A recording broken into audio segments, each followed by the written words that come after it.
Енесі қандай? Енесі де жақсы би. Сол бұл енді Жетісу өңіріне Марат ағамыз көптеген қанды билер, қанды айғырлар алып келді. Соның арасында келген бір биесі.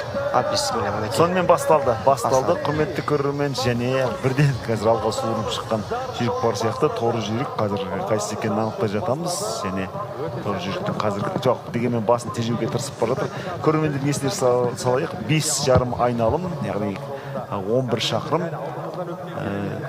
құнандар, сондықтан да қазір дегенде бірден ағып шағаба кетпес. Бірақ қараңыздар, шында да торы жүйрік қазір бірден алға кетіп қалған сияқты. Аттағы үшеу мұнда жаңа сіздердің бірлік екінші, мұны сәл тежеп барады. Қанат Абдрахманов ағамыздың сәйгілігі. Бәрекелді. Бірден алға кеткен қайсы екенін анықтаймыз. Бірінші нөмірдегі Аспара кетіп баратыр. Мұнда 6-шы нөмір ғой дейм, Рокси. Арнат Мұратханмен Алматы қаласы жүріп. Жоқ, қараңыздар, бас бермей бара жатыр кәдімгідей. Қызуғанда екен, әке шағынан ба, шеше шағынан ба. Атты аяғын кесек тастап, тым қатты кетіп бара жатқан сияқты. Өйткені жаңа құнандарды айналдырып жатқанда байқадық қой. Жаңағы бапкерлер жетектеп, қол жетектеп жүрген. Соған қарағанда қанды құзу сияқты қылыз. Ортадағы төбел қасқа 8-ші өте еркін кетіп барады. Өте жақсы. Осылай аттың бауын ұстап отырса, бұл 8-ші аяла. Жоламан Әлжанмен тұрып, бұл енді. Шынында да Рокси өте қатты кеткен сияқты. Жұрттың алдынан енді ғана өтіп барады. Яғни жарты айналымды аяқтады деген сөз. Негізгі топ бұл жерде алға кеткен.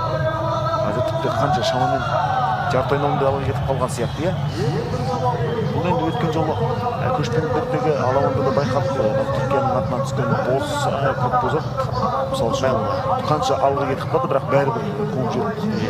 Қазірде сондай жағдай болуы мүмкін. Бірақ қазіргі аяқ тастасы өте әдемі. Еркін кетіп бара жатыр әзірше. Әлде тежегеннің өзі осы ма? Бірден кетіп бәлендеп айту қиындау. Есеяға есіңізде ба? Біз қайбегін өтіксен Қамысқұлақ өстіп алдыға сытылып шықты да бәйген аяқтап қойғаны бар еді ғой. Солай ғой, соңға дейді. Сондай болды, ғажап емес. Қазір мен шамамен екі аралық қаншаға кетті. Шамамен шынында да бір 700-800 метр дейін бірақ кетіп қалған. Қарқыны қатты. Өте қатты қарқыны. Яғни бірінші айналымда толықтай аяқтауға жақын, бұл жүйрік өте еркін аяқ тастасы. Және байқауымызша осы жалында, құйрығында сәл кішкене не қойды ғой, кедергі жасамасын деп сәл сүлтіп қояды ғой деймін. Жалпы енді жүйрік аттың құйрық жалы өзі сирек болады. Бәрекелді. Ал міне қазір бірлікке қасындағы 3 жүйрік келіп жетті. Шында да жарты айналымда да көп алда сияқты. Қазір бізге егер алға кеткен Роксиді режиссеріміз нұсқайтын болса, екі аралық. Роксиіміз мінеке. Роксиді біз бұған дейін бәйгелерінде көргенбіз, бірақ кішкене алды аласа арты биік сияқты байқауымызша. Әлде еңістен төмен қарай келе жатқанда солай көрінеді ме? Бірақ дегенмен қазіргі аяқ тастасы өте екі алдыңғы аяқты бірінші тастап, одан кейін екі артқы аяқ қуып жетіп отырады екен. Төрт аяқ тең көтерілмейді екен, мұның да бір ерекшелігі барса, дегенмен өте қатты қарқынмен кетіп бара жатыр. Өте қатты қарқынмен кетіп жатыр. Әлде 4 айналым бар, сондықтан рация арқылы негізінен, солай емес пе? Рация арқылы, демек бапкері Ержан бұл жерде Еділ Құсайынов айтып тұратын шашында да осы Арнат Мұратханға әзірше басын мүмкіндігінше тежеп ұста дейді. Бірақ тақым мықты, қараңыздар, тіп-тік қандай әдемі отыр Арнат Мұратхан. Арнат Мұратхан мінген аттың көбісі осылай болды. Зымыранда мысалға байқап қарасаңыз, осылай шыға кететін. Бірден алғызы, бірден. Шабандозында тақым жүйрік қой жалпы. Бәрлік жасы шабандоз жігіт. Исламды Рертос десе, Арнат Мұратхан десе, Әлжан Жоламан десе, Бағжан Айдаралы десе, Тілінді Нұрмұқаш десе, Қабыл Айт Қабыл десе, қазір мысалы. Хамза Амангелді десе. Хамза Амангелді десе, мысалы. Қандай жақсы. Керемет. Әр бәйгінің аяғында өзі жолдастарына, сыныптастарына жаңағы сәлем жолдап жатады. Соның өзінен балалар неге бізде атқа мінбеске, неге бізде атқа шаппасқа деген қызығушылық артады жалпы. Әрине. Тамаша. Және осы жігіттердің көпшілігінде осы біз енді балалармен жасөспірімдер басылымында істейміз. Сонда жақында сұхбат алғанымызда Бауыржан Мырзабаев сынды жакей болғымыз келеді дегендей бір жақсы ой айтады екен. Ол енді әлемге аты кеткен жакей болу оңай емес пе? Әрине, дұрыс айтасыз. Өте жақсы міне. Еркін келе жатыр. Қосқылаған қамшылап, қайшылап, кәдімгідей құдды бір жарыс жолында емес. Енді болмаса бір кәдімгі жемін аңып келе жатқан Жүйріктей болып келе жатыр ғой. Жүйріктей болып келеді, Иә, тамаша. Дегенмен ол кәдімгі несі шоқтығы биік екен, иә бұл? Шақтығы биік. Шоқтығы. Әкесінен аумайды. Бәрекелді. Марал асықтан. Бәрекелді. Дегенмен алға көбірек ұзатып алды. Қазіргі сәтте Роксиді бұл төрттік. Жоқ, жарыс жолы аса ортасына енді жетіп қалған. Жақсы, жалпы қарқыны жақсы келе жатыр. Иә, 3 айналым бар деп ескертті. Дұрыс, осылай ескертіп тұрған дұрыс қой, иә, шынында да. Қай бір жарыстарда бір жолы диктор қателесіп, бір айналымды артық айтып, сонда бәйге аяқталды дегенде алда кетіп бара жатқан жігіт өзі оңтып, менде әлі бір айналым бар деп. Сондай бір қызық болған еді. Қызықтар бар, иә, ондай жағдайлар болып тұрады. Енді бірақ дегенмен бәрі де қазір кәдімгі технологияға бағынған заман ғой, толықтай есептеп тұрған мүмкіндік бар. Қазір бірлікті қазір жібере қоймайтын шығар, иә, әдегеннен. Дегенмен осы үштіктің, төрттіктің алдында келе жатыр. Жалпы енді ондай қателікке бойдырып отыратын бәйгелер көбінесе мына федерацияның қатысуынсыз, мысалға жерде той орын алып жатады. 500 метрде қалды осы үшінші шақырымды аяқтауға жігіттерге.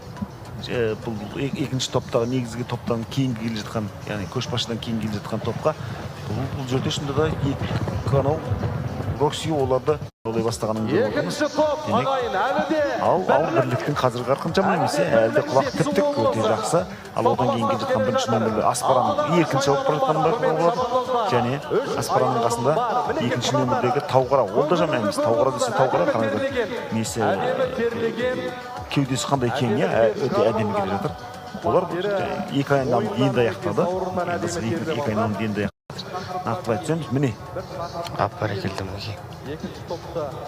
Дасын тежеп бұрыт, айталық. Роксидің қарқыны әлі де сейілер емес, аяқ алыс жақсы, бойы күші бойында жақсы қарқында шауып бара жатыр. Тым еркін кетіп бара жатқандай. Және жіберсе деп екілен сұрап тұрған. Жақсы. Осы қалпындан бәйгені аяқтап тастаудан ғажап емес.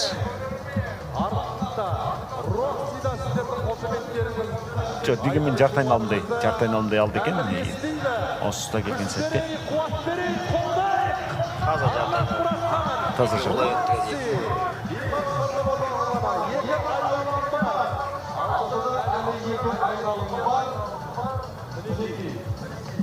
Қарқыны баяулар ма екен? Көрейік. Студиядағы сарапшымыздың бірі Дәулет Халықұлы өзде шабандоз, өзде атбегі, белгілі атбегі Мәрлен Бектеновтің шәкірті. Дәулет қалай енді? Бұл жерде тым алға кетіп Роксиге ұрынып қалмай ма? Әуелі Атсүйер ағайынға ассалаумағалейкум. Енді аға мына жерде мынандай мәселе бар. Мына Арнат Мұратхан ініміз қазір Роксиға ғана емес, бұдан кейін тағы Құнан бәйгенің финалына, топ бәйгеге, аламанға, ұлы аламанға да шабуы мүмкін. Сол себепті бұл бала қазір біріншіден мына Роксимен басымен алысып күшін беріп қоймау керек. Бұл тағы да шабатын аттары бар. Одан кейінгі мәселе кейбір аттар болады, өстіп алдыға суырылып шығып жеке дара шапқан ұнатады. Оны тежегенмен, ол тежесең де ауыздықпен алысып бәрібір сол күшін беріп қояды. Сондықтан кішкене ауыздыққа сүйеп өзінің еркімен жүргізе берген өте дұрыс. Одан кейін мына Еділ ағамыз Бейбарыс шаруа қожалығынан осындай жылдамдығы жоғары қолтумалар өте көп шығады. Бұл ұшқыр бәйгеге де келеді, топ бәйгеге де келеді. Бәрекелді. Мына жылдамдық мысалға қарап тұрсаңыз, қазір шетелден алып келген құнандардан еш кем емес. Ол бәйгеде қосып жүруге болады дейді, иә? Бәрекелді. Қорықпай шабуға. Ескеретін нәрсе екен. Ал қараңыздар, жаққа қазір аяқ алысы жаман емес Роксидің, қараңыздар. Иә, өте жақсы. Өте жақсы. Жаңа бір қарағанда кішкене аузын ашып алып, кішкене ауырсынғанын білдірме деген жоқ, онда ештеңесі байқалмайды. Рокси құнандарды жібергеннен кейін желігі басылғанша біраз алып қашты, ауыздықпен алысты, енді терін берді, сабасына түсті, ұзап алды, артынан дүбір қуып келе жатқан жоқ. Содан Арнатта өзі тіс қаққан әккі шабандоз ғой. Атты жаңағы сабасына түсіріп, ауыздыққа сүйеп, міне алдында еркін келе жатыр. Ал бұдан кейінгі үштік жүп жазатын емес, бұл бірлік, бірінші нөмірдегі Аспара және екінші нөмірдегі Тауқара. Демек, бұл жерде аяла қалып қойған сияқты, сегізінші нөмірдегі аяла қалып қойған екен. Басқаларға жүп жазбастан келе жатыр. Енді осы үш құнан алды Рокси бар. Осы бірінші топта отырған үш құнан мәреге дейін келу керек. бұйырса өте жақсы келіп жатыр. Енді мына Роксиға қуып жетуі екі талай секілді. қиын жол секілді иә. Қатты ұзатып алды. Қатты жаңағыдай емес бәсеңдеген сияқты ғой. Жаңа Жоқ, Арнат дегенмен де сабасына түсіріп алған атты қазір сақтап отыр күшін соңғы айналымдарға. Бұл шабандозға да қазір уже қаша беруге болмайды. Ұзап алды, ат сабасына түсті. Енді тек қана мәреге дейін әкелу керек, жүргізіп дұрыс. өкпесін қақпай, тебінбей, ауыздыққа сүйеп қана қазір қараңызшы, қаққан қазықтай қалады. Өте дұрыс. Және ең бастысы соңғы айналымда, қазір осыдан кейін жұрттың алдын өткенде соңғы айналымға кетеді ғой. Ол кезде де қатты екіленіп қамшы үйіріп, сондай бір есін алудың қатты шабар бәйгелер алда. Істерлеп алған. Өте жақсы. Өте жақсы келе жатыр. 500 метрде бар екен қазір. Осы Роксидің мәреге жетуіне демек қазіргі сәтте бәрібір. Иә, Рокси. Мына аман есен, дін аман. Алланың қалауымен, шабандоздың біліктілігімен, шабандоздың тактикасымен өте жақсы шабыс көрсеткен. Бірден алып жеткенде кәдімгі іште қорқыныш болған еді бізде. Иә. Қарқынын сақтай алды. Ал мынау кейбір жүйріктер өстіп бірден алдыға шығып терлей алмай қалған. Міне қараңыздар, Озды бір айналым. Міне бір айналым қуып жетті. Бұл енді сұмдық қой ішінде бір айналым артқа тастап кетті деген. Және қалай бір тұрып тұрған аттан озған сияқты озып кетті шынында да. Иә, өте жақсы, дайындық өте жоғары. Және жеңімпаз. Құттықтаймыз. Еділ ағамызды құттықтаймыз. Құттықтаймыз, өте тамаша. Осылайша міне шынында да біз талайдан бері бір аттың өзге жүйріктерден осынша мойны озық келгенін көрмегендей едік.